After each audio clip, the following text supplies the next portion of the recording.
Escuchas Cielos Abiertos, la radio que te brinda un pasaporte a una nueva vida.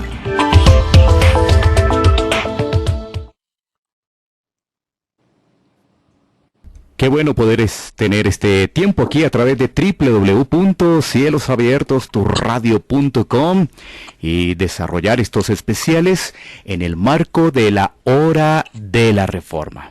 Para nosotros es un gusto que estés en sintonía, que puedas compartir los siguientes minutos con invitados y así poder avanzar en todo lo que tiene que ver con la información de la Reforma. Para esta oportunidad tenemos un tema muy pero muy especial y es la historia de los bautistas particulares. La historia de los bautistas particulares. Bueno, saludo a mi compañero de mesa de trabajo, nuestro hermano Jaiber. Bienvenido una vez más aquí a la Hora de la Reforma. Muy buen día para todos los que nos están escuchando. Para Dani un saludo muy especial y también para el pastor Jorge. Efectivamente, nos acompaña el pastor Jorge Rodríguez. Él es de Ecuador.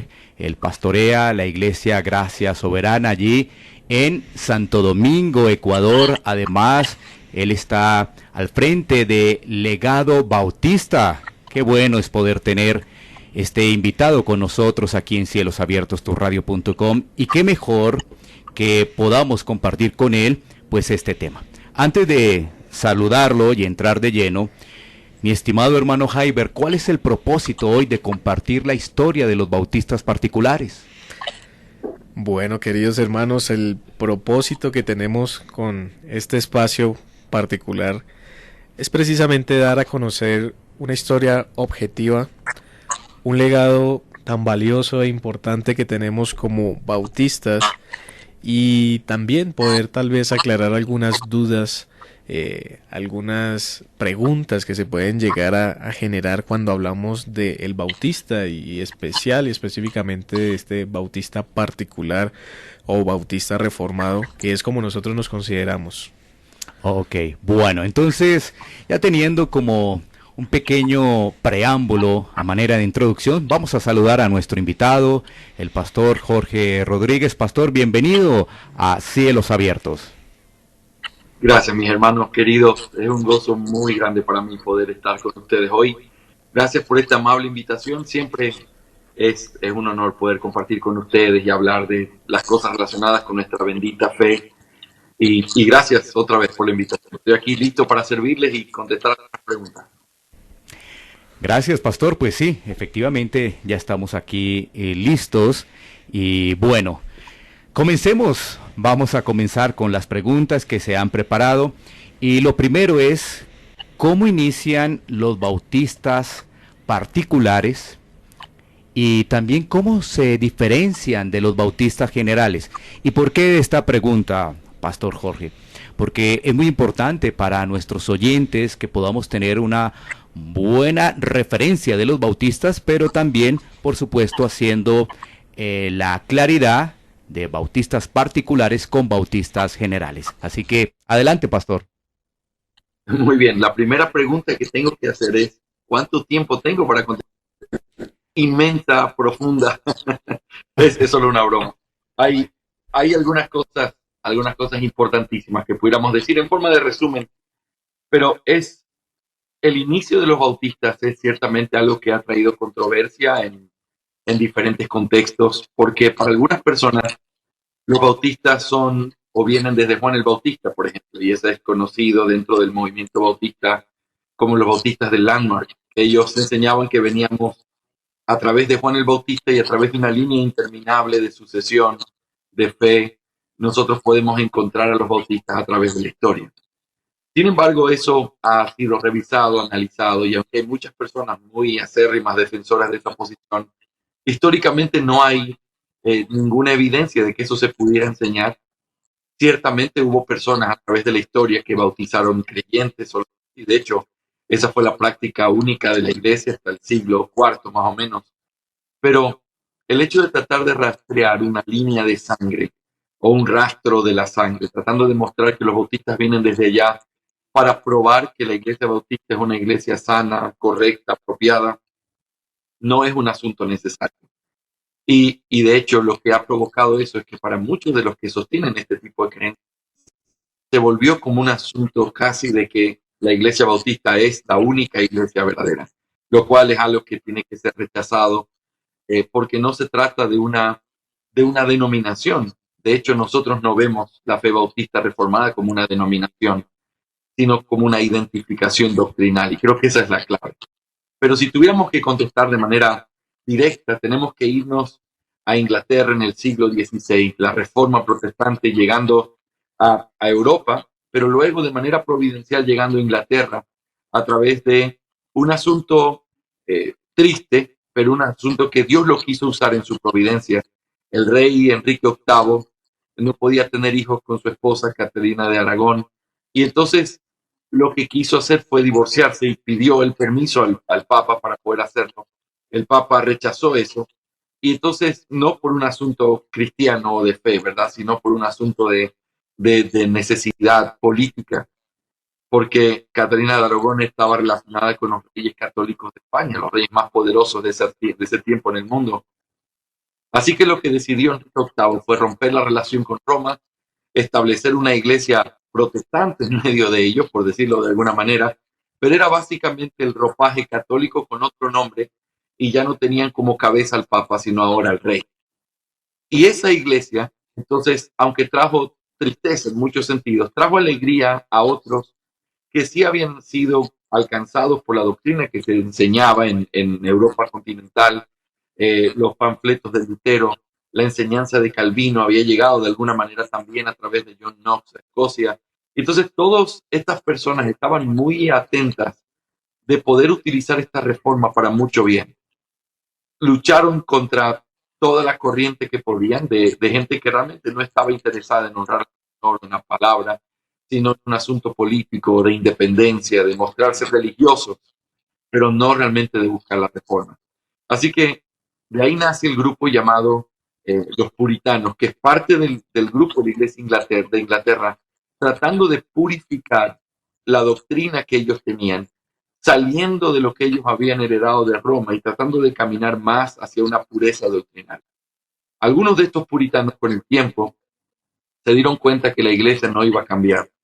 Y aunque algunos se quedaron intentándolo, otros simplemente se fueron y ya no estaban conformes con el gobierno o con la iglesia. Y entonces comenzaron a formarse iglesias independientes que a la luz de lo que ellos entendían en la palabra, comenzaban a vivir tratando de ser consistentes con eso. Esas iglesias fueron perseguidas, esas iglesias fueron desarrollándose y podemos tener una gran variedad de entendimiento doctrinal en esos días, hasta que finalmente nace la iglesia bautista en ese sentido, como una iglesia con un origen puritano, reformado, pero que fue más allá de simplemente quedarse en el presbiterianismo, que era lo más común en esos días, sino que comenzó a caminar hacia una dirección en la que comenzaron a cuestionar, por ejemplo, la relación que había entre el Estado y la iglesia. ¿Realmente el Estado tenía que pagar el sustento de los ministros? ¿Realmente era el Estado el que tenía que oficiar la ordenación de esos ministros a través de los seminarios nacionales que habían? Y entonces comenzaron a cuestionar muchas cosas. Comenzó a hacerse una separación, primero a través de iglesias que se llamaban a sí mismas, o así era como ellos se conocían, congregacionalistas, y les llamaban de alguna manera peyorativa como independientes, como gente que estaba separada del Estado. Pero finalmente de esas iglesias nació un grupo también que fue los que comenzaron a conocerse como los iglesias de bautismos de creyentes solamente.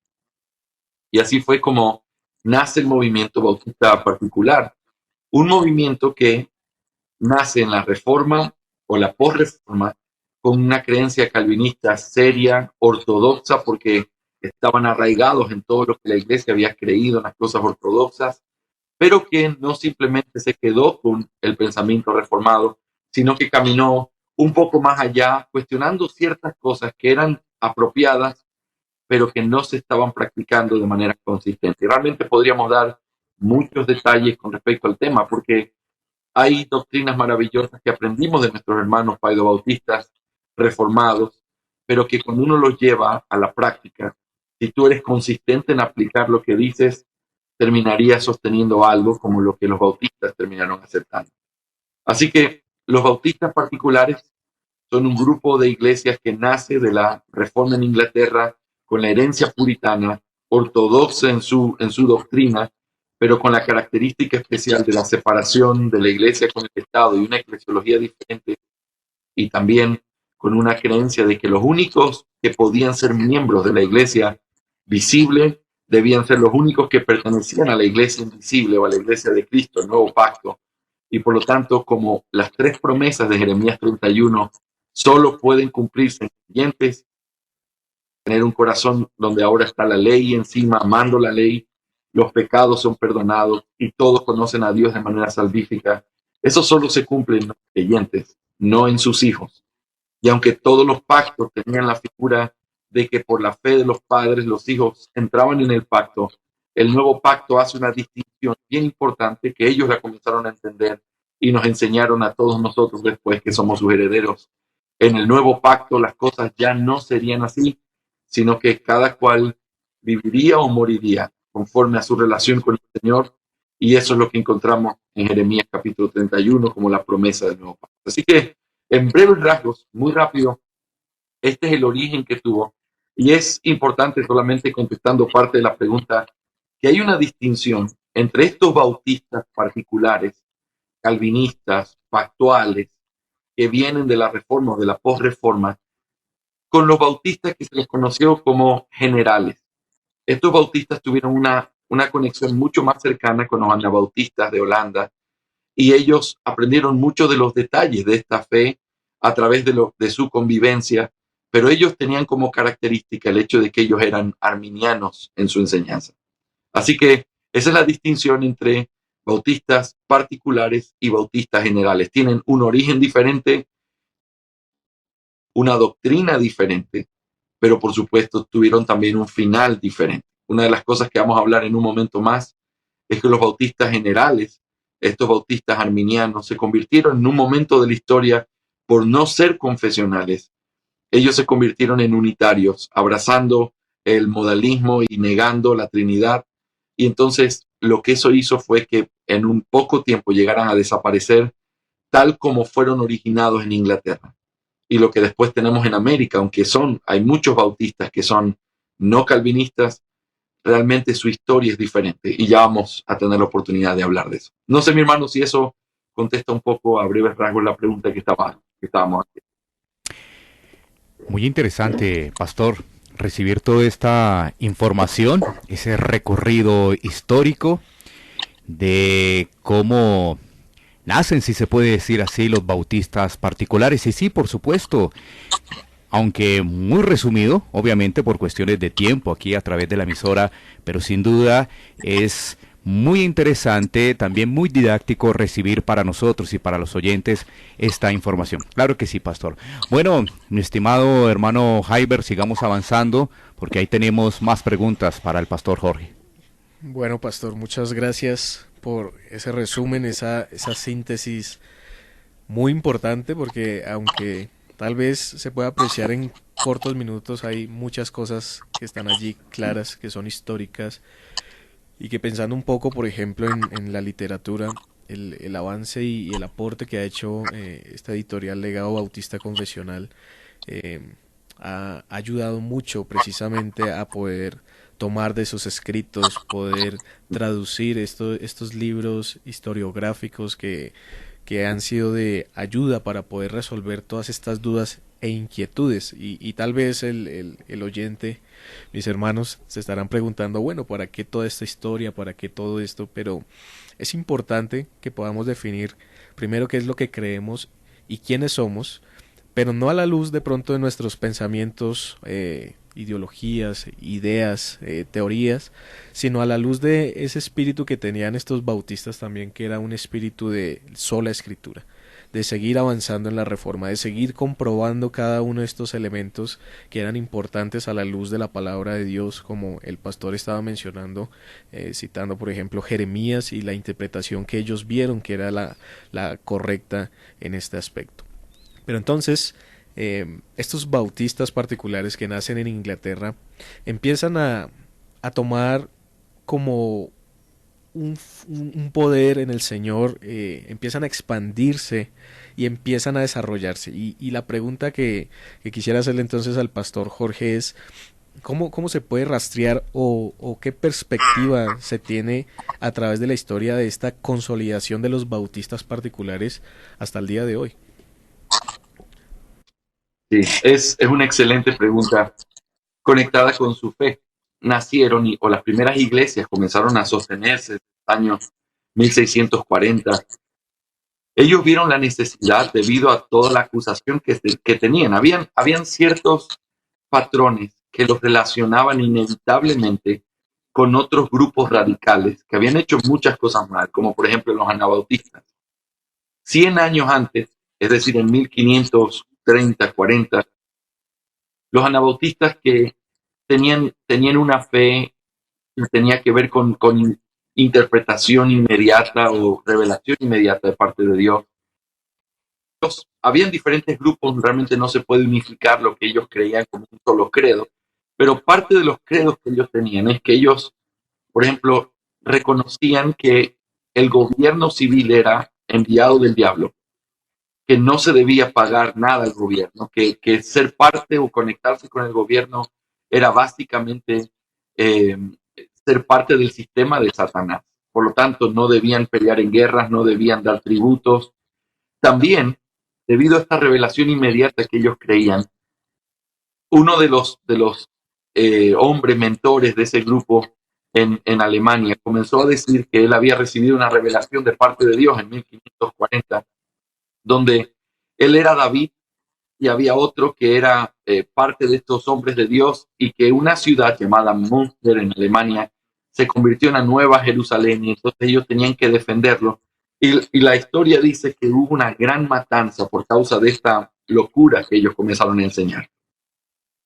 Y entonces esa locura quedó grabada en el corazón del pueblo europeo como una horrenda mortandad, como el ejemplo del fanatismo religioso. Así que cuando en Inglaterra, en los años 1640, de pronto comienzan a aparecer iglesias que bautizan a creyentes, lo cual era muy parecido externamente a los, ellos comenzaron a decir, aquí se va a levantar otra vez lo que sucedió 100 años antes. Se cuenta la historia, yo tengo aquí en mi oficina una copia de un libro que se llamaba Gangrena, y escrito por un hombre, un puritano, que lo que quería era proteger a Londres y a Inglaterra de ese tipo de enfermedad que es como la gangrena, que va carcomiendo y destruye desde el fondo todo. Y parte de ellos los nombra a los bautistas con el nombre de anabautistas, porque comenzaron a conectarlos con la práctica del bautismo de creyentes. Así que cuando eso sucede, los bautistas se ven en la enorme responsabilidad de tener que presentar qué es lo que creían. Y por eso escriben la primera confesión de fe de Londres, que fue redactada y publicada en el año 1644, con el propósito de demostrar que ellos no eran anabautistas, y que si alguien los iba a juzgar, que los juzgue por lo que ellos realmente creían. Y así fue como surgió esta primera confesión de fe. Esta confesión de fe fue recibida con muchísima sospecha.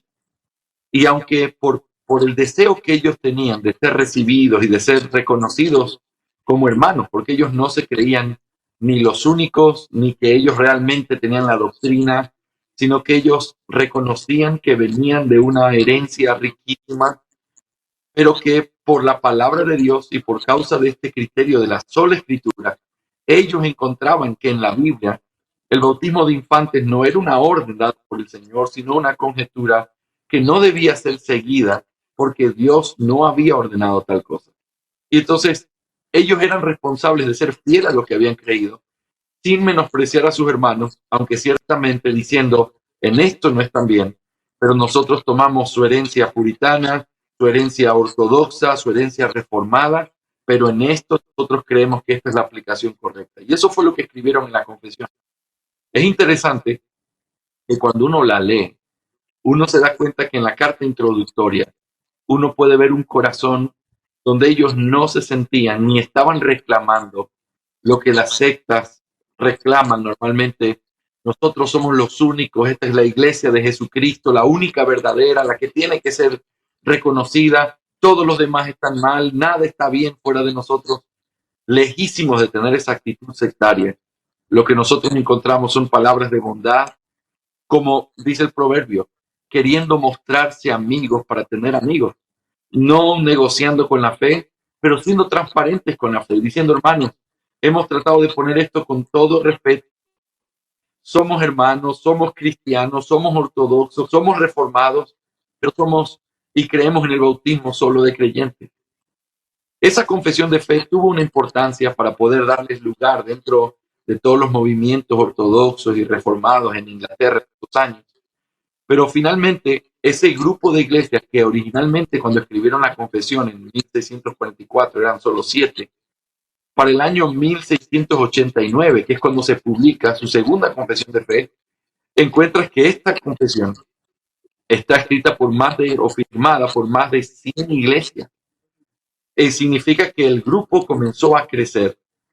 Y esta es la parte clave. Quisiera tratar de ser lo más claro que yo pudiera sobre este tema, pero no como una denominación. En una denominación tú tienes un nombre, tienes ciertas reglas, y tú les dices a las personas, si tú quieres ser parte de este grupo, tienes que hacer esto, esto, esto y esto. Y entonces nosotros te damos la cobertura de ser parte de esta denominación. Eso nunca fue nuestra fe bautista particular. Cuando uno lee la confesión de fe, se da cuenta que lo que había era una identidad doctrinal.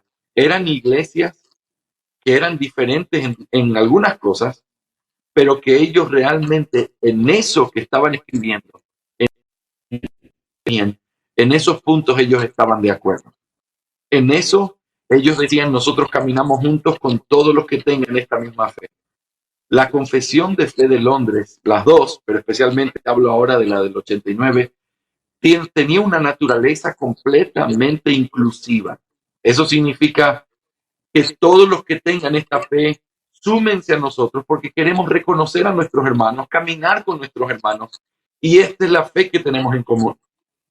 Hace unos días volví a escuchar la discusión que hay sobre el tema del divorcio, por ejemplo, en la Confesión de Londres. En la Confesión de Westminster, que es de donde se toma nuestra confesión y donde se editó, tienes claramente una postura sobre el divorcio. Cuando llegas a la Confesión de Londres, te das cuenta que esa parte del capítulo 25 no está. Y uno pregunta, ¿por qué? Y alguien podría decir equivocadamente, es porque ellos no creían en el divorcio en ningún sentido. Y la verdad es que no es así. La historia nos enseña que cuando ellos mismos lo dijeron, cuando habían cosas en las que no estaban de acuerdo, simplemente las quitaban de la confesión porque lo que tenían en la confesión eran los puntos de acuerdo. En las otras cosas, cada iglesia tenía la libertad de actuar según lo que ellos entendían.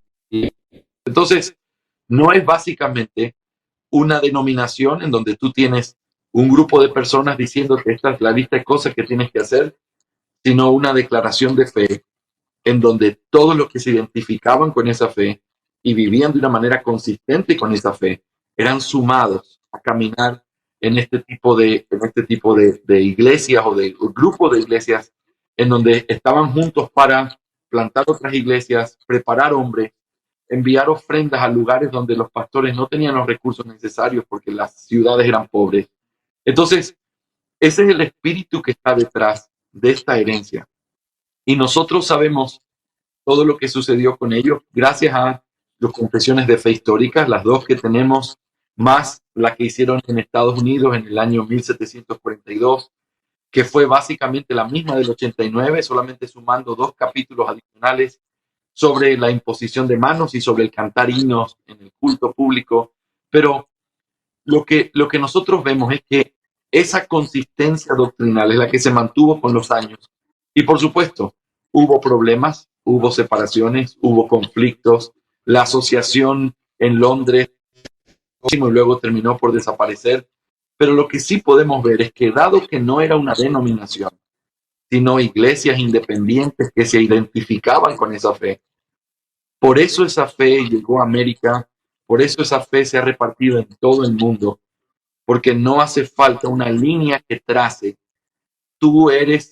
Fuiste ordenado por este pastor y este pastor por ese otro pastor y ese otro pastor por ese otro pastor, y entonces tú perteneces a esta línea santa. No funciona así nuestra fe.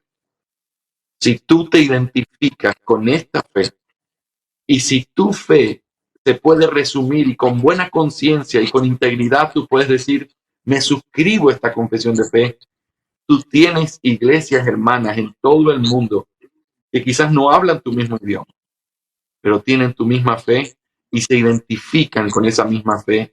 Y eso es lo que hace de este entendimiento de las asociaciones, del trabajo en iglesias, del poder crecer juntos, algo que realmente es superior a cualquier pensamiento denominacional.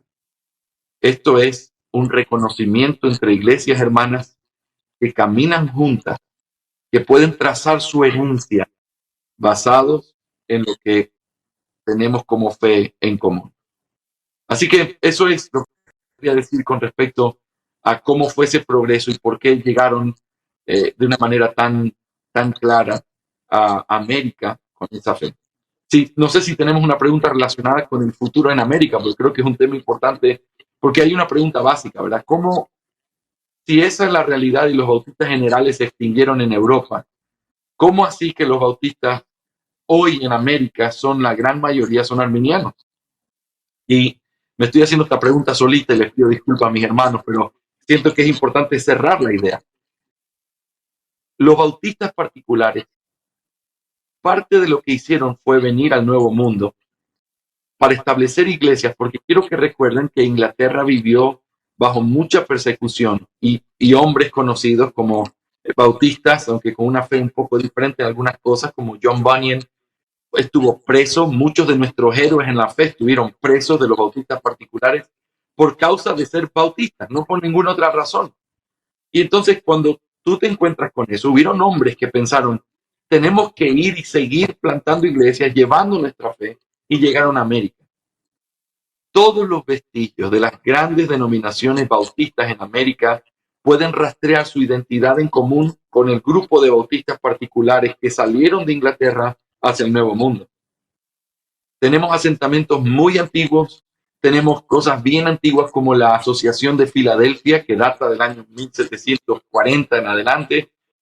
Tienes seminarios que se plantaron en esos años, como el Seminario Bautista del Sur, el famoso Southern Baptist Theological Seminary, que está ahora en Louisville, Kentucky, y que originalmente estaba en una de las Carolinas. Uno mira cómo, si tú pones una línea de tiempo en América, todos los grupos denominacionales bautistas, o para no ser absoluto, la gran mayoría, vienen desde una perspectiva bautista particular. Ahora, ¿por qué eso cambió? Y hay algunas razones o explicaciones que pudiera hacer, y quiero recomendarte aquí el libro del Dr. Waldron que se llama Las raíces de los bautistas en Norteamérica, que es un pequeño libro donde explica algunas razones de por qué cambió la fe bautista particular en América.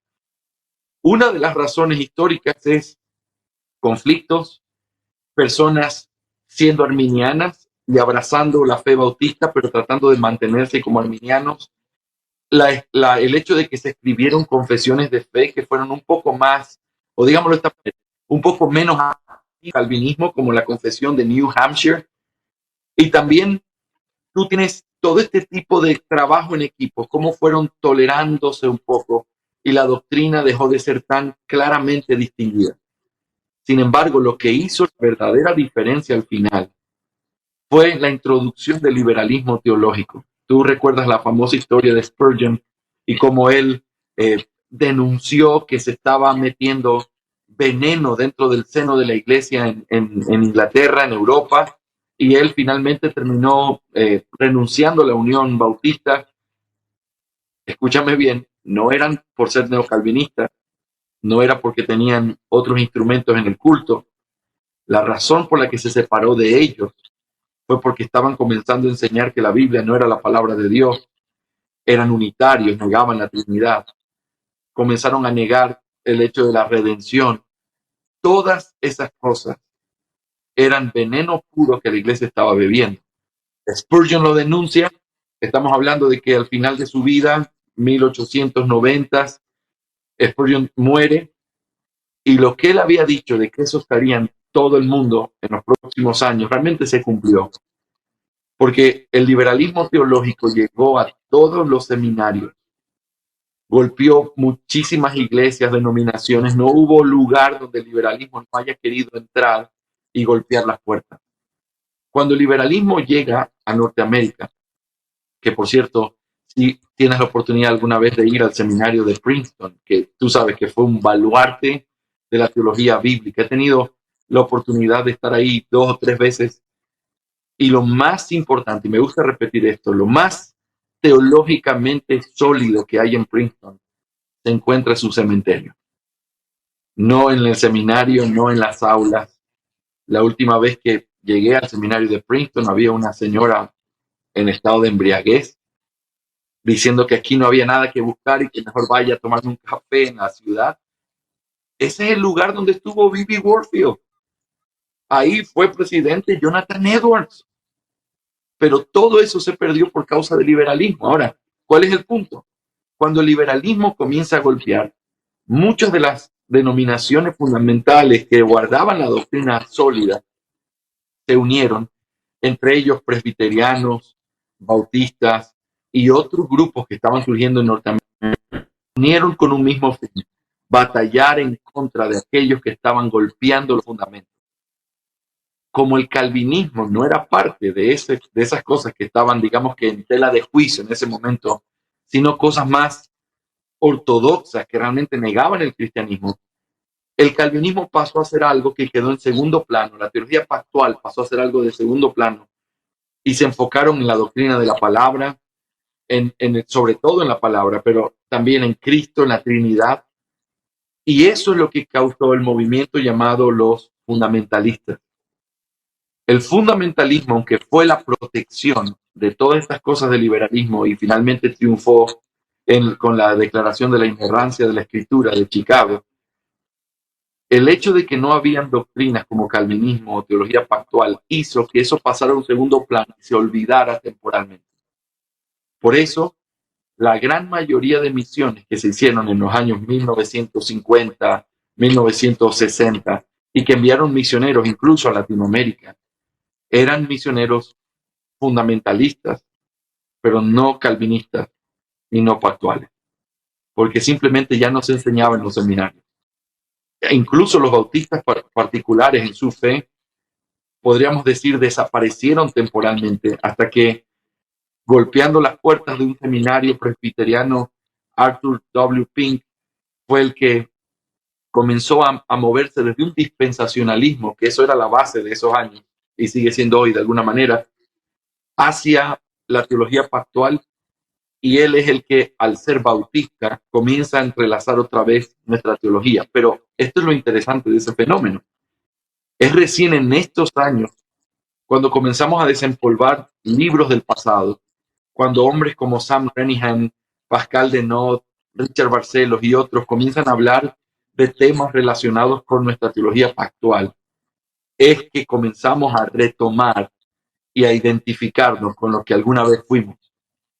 Y por eso hay hoy algunas distinciones entre los bautistas particulares. Y quiero decir esto con mucho balance, lo más que yo pueda.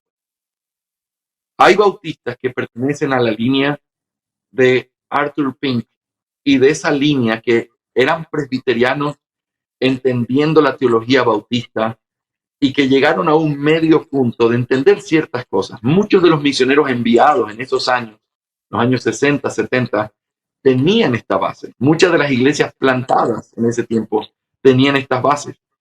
Tú veías una mezcla de presbiterianismo con bautismo, no en su bautismo de infantes, pero sí en su, por ejemplo, su principio regulador de la adoración. Hubieron muchas iglesias que comenzaron a enseñar que solo se podía tocar instrumentos de cuerda, que se podían cantar solo salmos. Y entonces esa línea es una línea que nace del presbiterianismo y que va hacia la doctrina bautista pactual.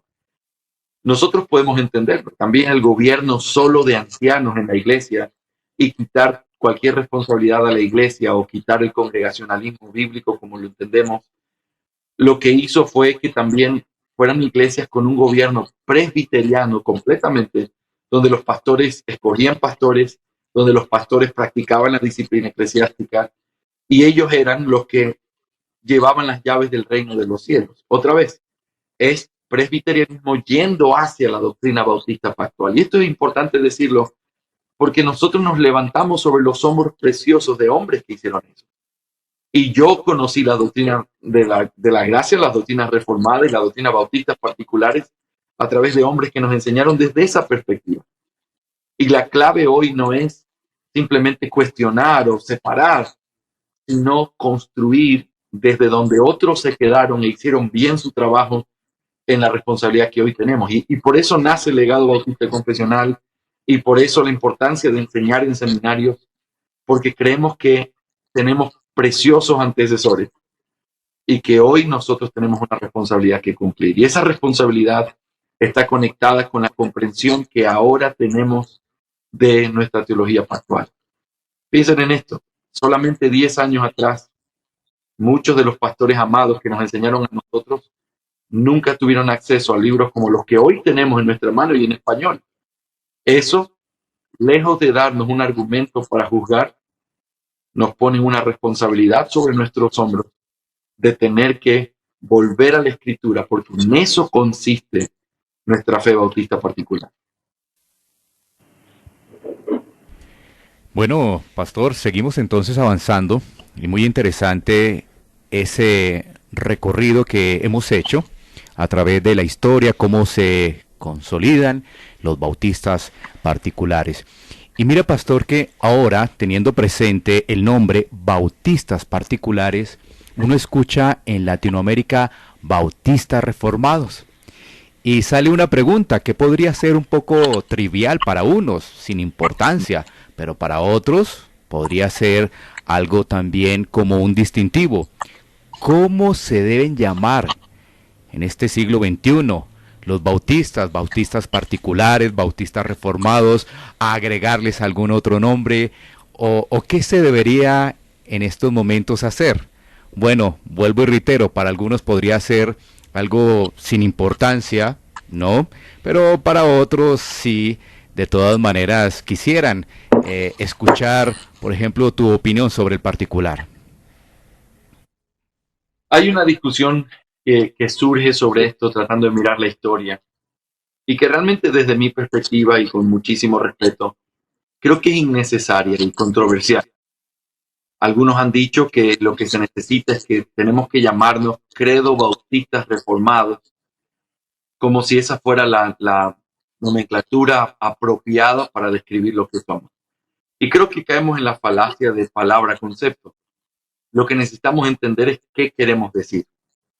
El término bautista particular es un término histórico con el que, por lo menos en la historia moderna, nosotros conocemos o reconocemos a estos hombres que eran credo bautistas, pactuales, que veían la teología del pacto desde una perspectiva diferente a los presbiterianos, aunque sostenían la teología pactual, que eran ortodoxos y eran reformados en su entendimiento de la ley, en su entendimiento de la sola escritura o las solas de la reforma. Así que bautistas particulares es el término que normalmente utilizamos para hablar en la historia de aquellos hombres que estuvieron al principio de este movimiento y que fueron desarrollándose a través de la historia. Cuando llegan a América, tú tienes diferentes nombres también con los que se conocen a los bautistas y que se conectan con el nombre bautista, ¿no? Separatistas y que tienen que ver con, digamos así, conexiones relacionadas a la historia.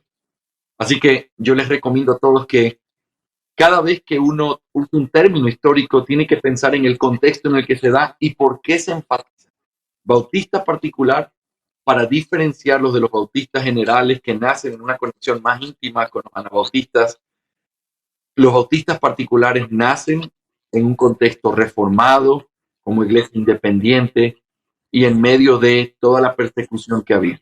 Así que usamos ese término para eso. El término bautista reformado es un término que es apropiado, aunque ciertamente podría ser redundante, y alguien podría hacer el caso para decir, esto es redundante, decir bautista reformado. Y yo diría, bueno, quizás sí, porque nuestra palabra bautista tiene que connotar nuestra historia. Sin embargo, necesitamos identificar claramente cuál es la fe que nuestra iglesia tiene. Y por eso, a veces algunos, como en el caso nuestro, hemos apelado a Iglesia Bautista Gracia Soberana. Gracia Soberana implica nuestra declaración de fe en nuestra doctrina calvinista, que nosotros no somos bautistas generales o bautistas en una comprensión arminiana, nosotros somos bautistas calvinistas. Y al decir que nos adherimos a la Confesión de Londres de 1689, estamos identificando que nuestra fe es una fe que se identifica con esa fe antigua. Así que llamarlos bautistas reformados es apropiado, es necesario en un día donde ser bautista no es necesariamente una etiqueta que pueda ayudarte a identificar la fe de una iglesia. Antiguamente decían que los carismáticos, los pentecostales tenían el espíritu y eran muy cálidos, y que los bautistas tenían conocimiento y tenían profundidad. Pero hoy, cuando tú escuchas la palabra bautista, realmente depende de a quién estás llamando así, a qué iglesia, quién es su pastor, porque la pasó a ser una denominación. Si tú eres parte de una denominación bautista en el mundo, tú eres bautista y sientes que eres bautista por un derecho denominacional. Pero nosotros creemos que la fe bautista es un asunto de identificación doctrinal. Por lo tanto, tú puedes ser o llamarte Iglesia Bíblica de la Gracia y ser completamente bautista reformado porque te identificas con esa fe. Tú puedes llamarte Iglesia Bautista Reformada tal y no necesariamente identificarte con la fe que está en la confesión de fe. Por eso es bien importante ser consistentes, y creo que si nuestra fe es una fe reformada, nuestro nombre tiene que reflejar eso para claridad. Recuerdo un hermano de la iglesia, cuando recién llegó a nuestra iglesia, me dijo: pastor, yo escuché a un predicador bautista y fui a la primera iglesia bautista que había en mi ciudad, la que estaba más cerca de mi casa, y cuando llegué dije, pero esto no es bautista. Esto tiene nombre, pero esto no. Yo pensé que todos los predicadores bautistas hablaban lo mismo. Y entonces ese tipo de identificación se hace necesaria hoy debido a que el nombre bautista no significa nada por causa de perder la visión desde una perspectiva denominacional. Así que si alguien pone a tu iglesia, iglesia bautista reformada o iglesia bautista, y pone alguna especificación de la gracia soberana para que quede claro, o pone iglesia bíblica tal, lo que te hace bautista reformado, tu nombre es importante, pero no es lo que te convierte en un bautista reformado, sino el hecho de que te identifiques con la fe de aquellos que creen en esa fe. Así que eso es básicamente mi opinión con respecto a ese tema.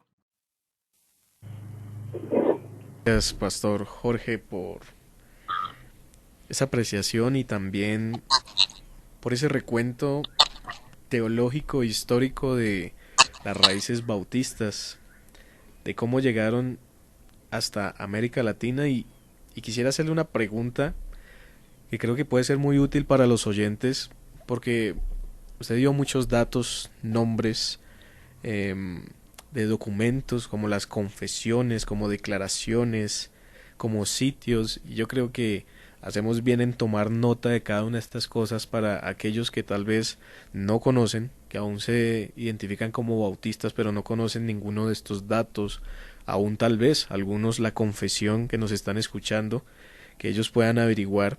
Y entonces la pregunta que se genera con esto es ¿cómo redescubrir este movimiento que le aportó tanto allá a Europa, pero cómo redescubrir ese movimiento que está aportándole a América Latina, pero que muchos aún todavía están identificando, descubriendo a través de las redes sociales, a través de estos espacios? ¿Cuál sería el consejo para estos hermanos, para estas iglesias, para estos pastores, para aquellos que nos están escuchando? ¿Cómo redescubrir este movimiento?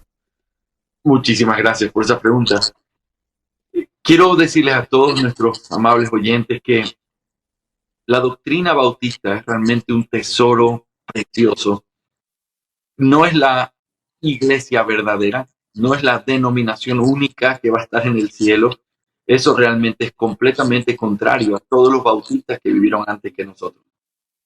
La fe bautista tiene que ser vista en el tesoro que es cuando tú vuelves a los documentos históricos. Y yo quiero animarte, si no has nunca leído la Confesión de Londres de 1689, especialmente, que es un poco más extensa, quiero animarte a que tomes el tiempo de sentarte, mirarla, y cuando la leas, te vas a dar cuenta de algunas cosas. Número uno, te vas a dar cuenta de la bendición que es estar leyendo algo que tiene más de 300 años y que pensar que gente que vivió en todos estos siglos ha sostenido esa misma fe con la que tú te estás identificando hoy. Ciertamente el hecho de que otros hayan creído algo no te demuestra que algo es verdad, por muchísimos grupos que han creído cosas muy malas. Sin embargo, lo que es verdad no es nuevo.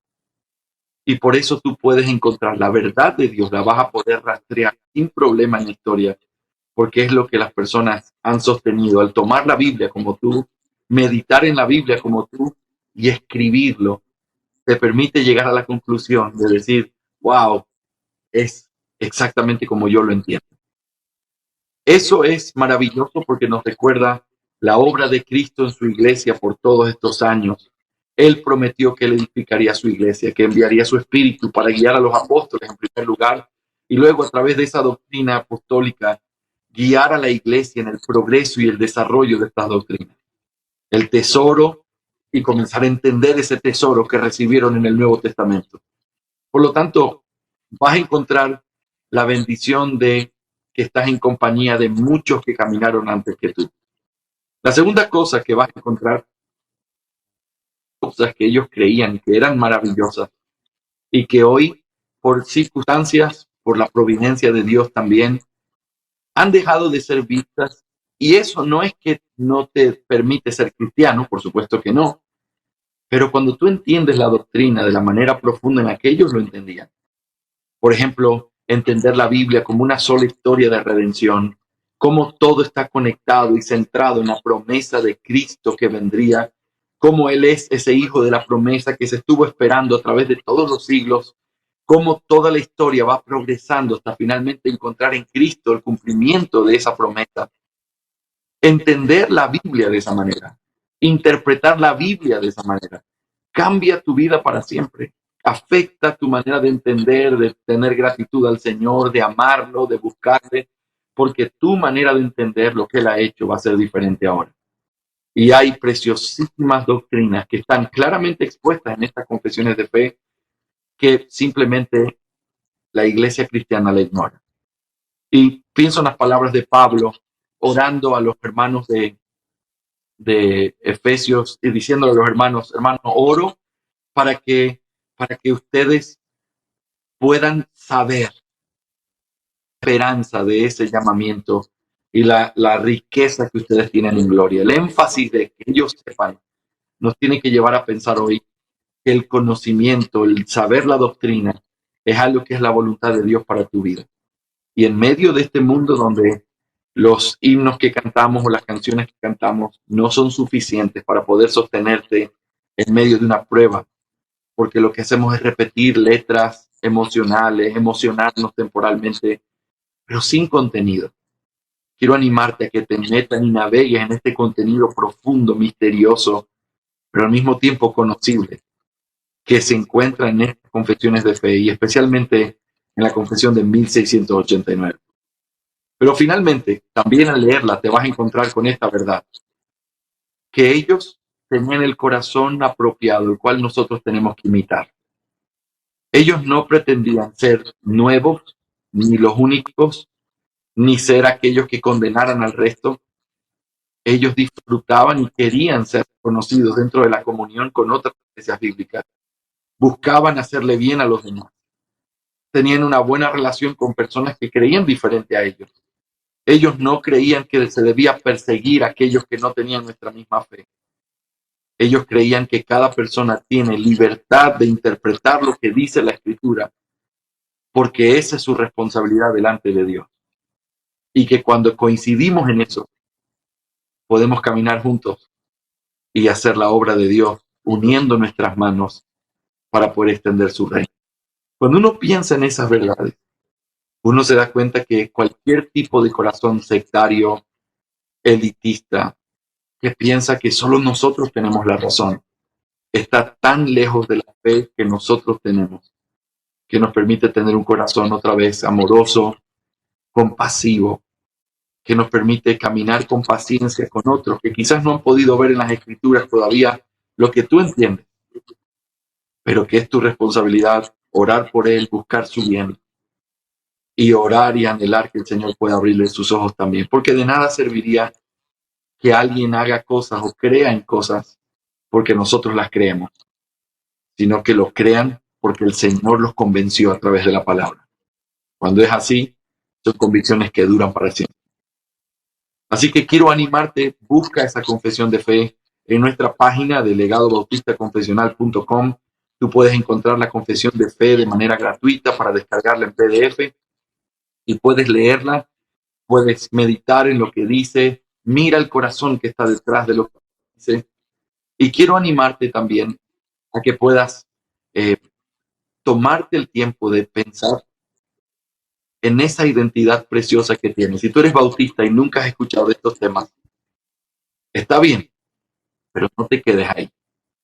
Busca lo que te digo, mira la historia y permite que el Señor pueda traer a tu mente el precioso legado que descansa en esta fe que tenemos en común. Pastor, es interesante ese balance que sin duda se debe tener y ese llamado que se hace. Ya para finalizar, quisiera conocer tu percepción de lo que está pasando en América Latina con respecto a la fe bautista reformada. Sabemos que tienes la posibilidad de estar en contacto con diferentes países, ciudades. ¿Cómo está esa percepción? ¿Qué podríamos mencionar de esa fe bautista en Latinoamérica, pastor? Me encanta saber que el Señor está obrando en diferentes lugares, que cuando se humilla completamente nuestro espíritu, cuando descubres que la obra de Dios no se extiende solamente a través de ti. Y eso es tan sano, tan santo, porque eso te permite reconocer que fuera de nosotros hay una obra mucho más grande que el Señor está haciendo. Así que he tenido, como bien decía usted, mi hermano, la oportunidad de estar en contacto, de viajar muchísimo y de poder estar con pastores, sentarme en la casa de ellos y hablar con ellos sobre su doctrina, su percepción, motivarlos a seguir estudiando, motivarlos a seguir leyendo los libros. Estoy tan humillado delante del Señor de mirar el resultado que los libros de legado han traído al ponerlos en las manos de los hermanos y ver cómo los leen, los aprovechan, los atesoran. Para ser sincero, quizás me faltó muchísima fe cuando empezamos la editorial y yo decía, bueno, si 5 personas leen este libro, el trabajo valió la pena. Y la verdad es que han sido muchísimas más de 5 personas. Y le doy gracias a Dios por eso. Así que es maravilloso ver personas creciendo en algunos lados con mucha más claridad, en otros lados con una buena intención, pero necesitados de mucha instrucción. Y creo que eso es lo que somos llamados nosotros a hacer, lejos de cuestionar o de decir, si no trabajas conmigo, entonces tú no estás en la verdad. Lo que deberíamos hacer es buscar la manera de potenciar ese deseo. Y que cuando alguien se identifica con nuestra fe, puede estar con nosotros haciendo y caminando por muchos años en lo que estamos haciendo. Así que he tenido la oportunidad de mirar en Venezuela, en Centroamérica, en México, en Ecuador, por supuesto, en Colombia, en otros países a través de contactos como en Chile, en Paraguay. Estoy viajando en 2 días viajo a Paraguay. Y entonces es una bendición ver lo que está pasando en Argentina y le damos gracias a Dios por eso. Le doy gracias a Dios de que no puedo controlar su obra y que su obra no depende de ninguno de nosotros. Que hay gente que con mucha alegría podemos reconocer que aprendió lejos de nosotros, lejos de nuestros libros, lejos de cualquier clase de seminario, lejos de cualquier charla informativa. Y cuando te lo encuentras, es como encuentras un hermano que no habías conocido y lo abrazas con la calidez de pensar que siempre lo has conocido a pesar de que es la primera vez que lo ves. Así que quiero animar a todos los que nos están escuchando, que están en esa búsqueda. Hermanos, no dejes de buscar. Y hay pastores en toda Latinoamérica listos para ayudarte, para motivarte, para encaminarte a que puedas ser consistente con esta fe gloriosa que tenemos. Y a los que ya tienen más años, yo quiero agradecerles por su amor, por habernos enseñado también, y pedirles que, que el Señor nos ayude a seguir desarrollando paciencia, amor y gracia con aquellos que vienen detrás, para que el mundo que nosotros dejemos en los próximos 20 o 30 años sea completamente distinto al que recibimos con respecto a nuestra fe. Así que tengo mucha expectativa, muy positiva con respecto a lo que el Señor está haciendo, lejos de pensar que es simplemente un avivamiento temporal o una cosa simplemente de moda. Creo que hay gente que verdaderamente el Señor está obrando en ellos y haciendo una preciosa obra de reforma. Y gracias a Dios por los instrumentos que ha usado y gracias a Dios por los instrumentos que sigue usando en la formación teológica, la literatura, los hombres que escriben para enseñarnos. Así que con mucha expectativa y muy contento de ver que el Señor ha querido mirarnos con buenos ojos en estos años. Bendita semilla en medio de nuestra tierra. Pues es muy interesante conocer toda esta información, este registro histórico de Jaiber, y bueno, sin duda nos alienta a seguir adelante y además a seguir consultando, porque hay mucho que consultar. Sí, gracias al Señor por este espacio, gracias al pastor Jorge también por sacar el tiempo y poder compartir con nosotros este recuento histórico de lo que son los bautistas particulares. Qué importante conocer este legado que se nos ha dejado. Qué importante también conocer cómo Dios ha tratado con su iglesia a lo largo de los siglos y cómo toda esa sabiduría que no nace en el siglo XXI, sino que debe ser tomada de todos esos siglos, debe ser puesta en el corazón de las iglesias, de los maestros, de los pastores y de todos los medios que el Señor ha permitido en este tiempo para poder seguir avanzando, seguir creciendo, seguirnos preparando para que un día podamos reunirnos con nuestro Cristo precioso. Entonces, mis hermanos, gracias al Señor por este espacio también. Gracias al Señor por ustedes que también se disponen para escuchar. Este es un intento de poder dar a conocer la doctrina bautista más de una manera clara, pero con un espíritu correcto también de unidad, de paciencia, de amor, de compañerismo, tanto aquí en Bogotá como en todo el país y para todos los que también nos están escuchando. Entonces, qué importante tener todos estos elementos.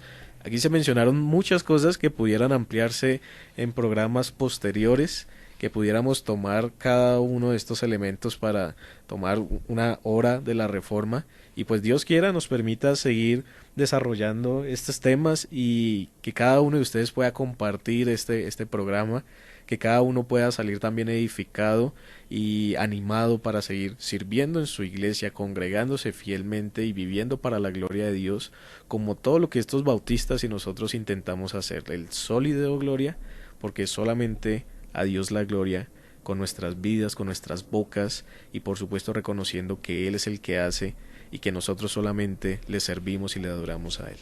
Así es. Pues, pastor, muchas gracias por tu tiempo. Sin duda ha sido muy interesante recibir toda esta información. También desde la ciudad de Bogotá te animamos en esos trabajos que estás desarrollando con Legado Bautista. También un abrazo muy fuerte a la iglesia local allí en Santo Domingo, en Ecuador. Y nos queda de todas maneras reiterarte el agradecimiento y mirar una nueva agenda, porque sin duda esto nos alienta a seguir en contacto y mirar la posibilidad de nuevas entrevistas. Así que, pastor, muchísimas gracias. Mis hermanos, ha sido un privilegio para mí. Estoy siempre a su disposición, así que me dejan saber y estoy encantado de compartir. Qué bueno, muchísimas gracias entonces al pastor Jorge A. Rodríguez desde Santo Domingo en Ecuador, que muy gentilmente ha accedido a compartir con los oyentes de Cielos Abiertos turradio.com. Por el momento no es nada más, finalizamos entonces la hora de la Reforma y nosotros estaremos muy atentos para compartirles una próxima emisión. Así que el Señor les bendiga. Muchísimas gracias por estar en sintonía de Cielos Abiertos, turradio.com, que es pasaporte a una nueva vida. Muchísimas gracias.